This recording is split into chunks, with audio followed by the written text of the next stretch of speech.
Part infinitives. দেখুন sentence আমি 4টে সেন্টেন্স লিখেছি। He asked me to send a letter, এই মিটা অবজেক্ট, টু সেন্ড এটা আমরা জানি infinitive non finite verb, to send a letter এর ভয়েস চেঞ্জ কী হবে? People know him same to be a gentleman. এই প্রথম দুটোর ক্ষেত্রে আমরা দেখি যে ইনফিনিটিভের পরে যেটা এটা ভয়েস চেঞ্জ করা প্রথমটা করতে হবে। I was asked by him, past indefinite, I was asked by him, or I was asked to send a letter by him. I was asked to send a letter by him. People know him to be a gentleman. He is known to be a gentleman by people. It is not, that's important. He is not known to be a gentleman. তারপরে এই দেখুন যেটা infinitive সেখানে কিন্তু voice change হচ্ছে না। অবজেক্টের পরে যদি ইনফিনিটিভ থাকে সেখানে আমরা তার ভয়েস চেঞ্জ করি না। ঠিক নিচের দুটো সেন্টেন্স দেখুন, there is a lot of work to do, same জিনিস। এখানে আমি ইনফিনিটিভ মার্ক করিনি, there is a lot of work to do, এই যে ইনফিনিটিভ। যদি ইজ ভার্বের পরে থাকে তাহলে এইটা চেঞ্জ করতে গেলে কিন্তু আমাকে ইনফিনিটিভের ভয়েস চেঞ্জ করতে হয়। কি হবে? There is a lot of work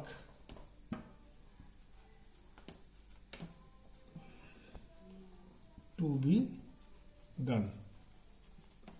same, there is no time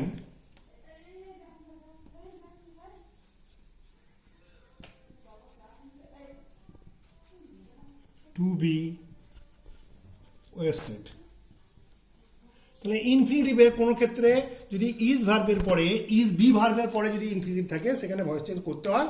আর যদি আমরা অবজেক্টের পরে ইনফিনিটিভ থাকে সেক্ষেত্রে ভয়েস চেঞ্জ সেটা ব্যবহার করা যায় না। এটা হচ্ছে আর একটা রুল ভয়েস চেঞ্জের। এরপরে আমরা যাব কোয়াসি প্যাসিভ ভার্ব, আর্গেটিভ বা কোয়াসি প্যাসিভ বলে।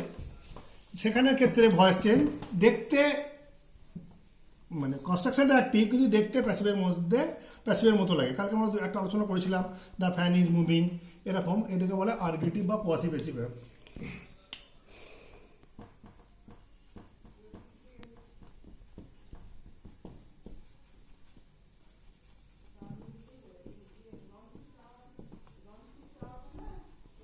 আর্গেটিভ বা কোয়াসি প্যাসিভ।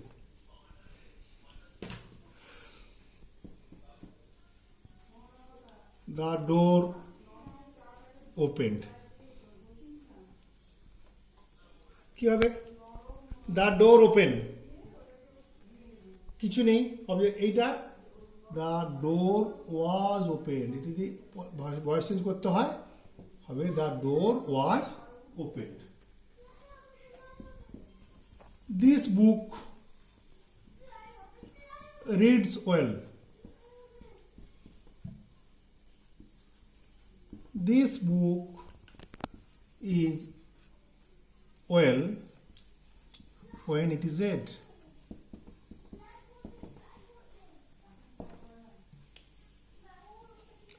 এইগুলোকে বলে আর্গেটিভ বা কোয়াসি প্যাসিভ।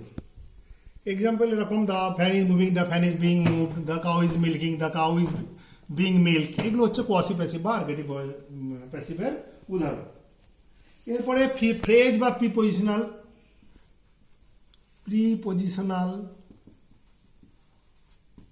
ফ্রেজের যদি ভয়েস চেঞ্জ হয় কিভাবে করা যায়? He loves at the man. দেখুন এখানে লাভস অ্যাট প্রিপোজিশন, এটা কিন্তু চেঞ্জ হয় না। The man is love present indefinite, the man is laughed at by him. প্রিপোজিশনের কিন্তু চেঞ্জ হয় না। Next, we should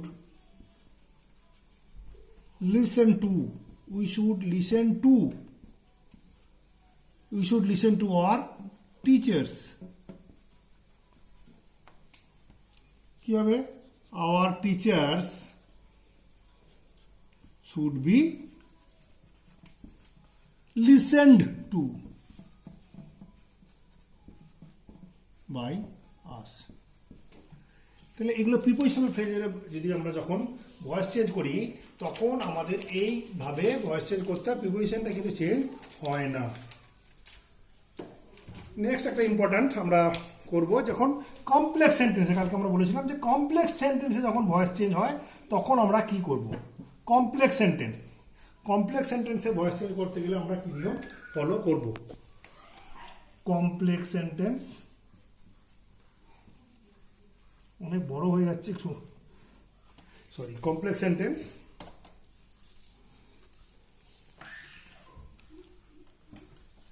we know that Lavoisier discovered oxygen.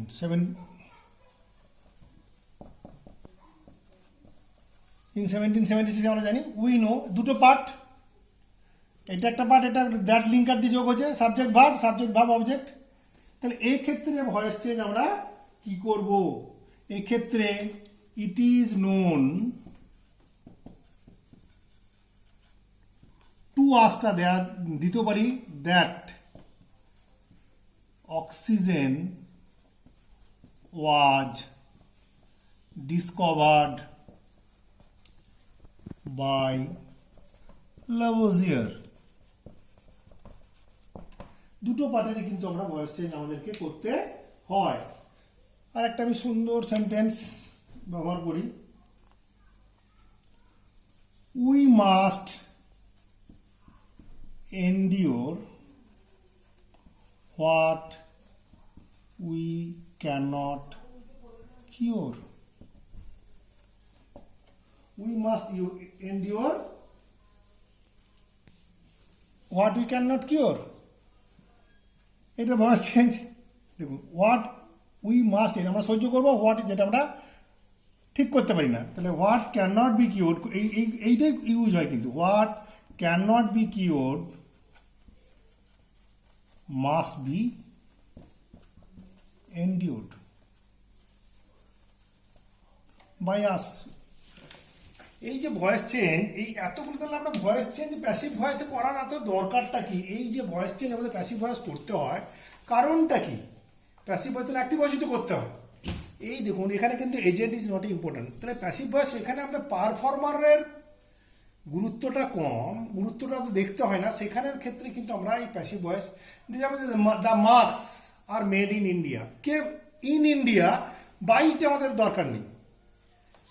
দেখবেন আমরা যখন অ্যানাউন্সমেন্ট হয়, দেখবেন passengers are requested not to cross the railway track, passengers are requested not to smoke. কে request করছে এটা ইম্পর্টেন্ট নয়। দেখবেন নিউজ পেপার রিপোর্ট যখন লেখে, ধরুন এই যে কালকে আমরা দুর্গাপুর দেখলাম ঝড় বৃষ্টি হয়েছে, তাহলে কি Durgapur was lashed by rain yesterday evening. পারফর্মারের গুরুত্ব নেই, কিন্তু ঘটনাটা বলতে গেলে সেখানের ক্ষেত্রে আমরা প্যাসিভ ভয়েস ব্যবহার করি। আর একটা ক্ষেত্রে দেখবেন ডেসক্রাইবিং প্রসেস, ছাত্রদের আমরা বলি যখন মাধ্যমিকের সিলেবাস আছে, ডেসক্রাইবিং প্রসেস, কোনো কিছু কীভাবে তৈরি করতে হয়, চা তৈরি করতে হয়, জুস তৈরি করতে হয়, যে কোনো জিনিস একটা প্রিপারেশন প্রসিজিওর বা কোন how to get ready for the school, এখানের ক্ষেত্রে কিন্তু আমরা এই প্যাসিভ ভয়েস, প্রেজেন্ট ইনডিফিনিটিভ প্যাসিভ ভয়েসই ব্যবহার করি। এটাই এই জন্যই, কারণ প্যাসিভ ভয়েস করার অর্থ, কারণ প্যাসিভ ভয়েসে করতে গেলে লেখার ধরনে যে আমাদের কিন্তু অনেক সময় পারফর্মার যে করছে তার গুরুত্বটা আমাদের না দিলেও চলে, যেটা হচ্ছে অ্যাকশনটার গুরুত্বটা বেশি। এরপরে আর একটা পার্ট আমাদের কাছে রয়ে গেছে, কগনেট অবজেক্ট। আমরা কাল বলেছিলাম যেটা আমরা আগে জেনেছি কি, যে ভয়েস চেঞ্জ শুধু কার করা যায়, ট্রানজিটিভ ভার্ব আমরা দেখেছি যে যার অবজেক্ট থাকে, হোয়াটটা মুখ দিয়ে প্রশ্ন করে উত্তর পাই। কিন্তু কগনেট অবজেক্ট,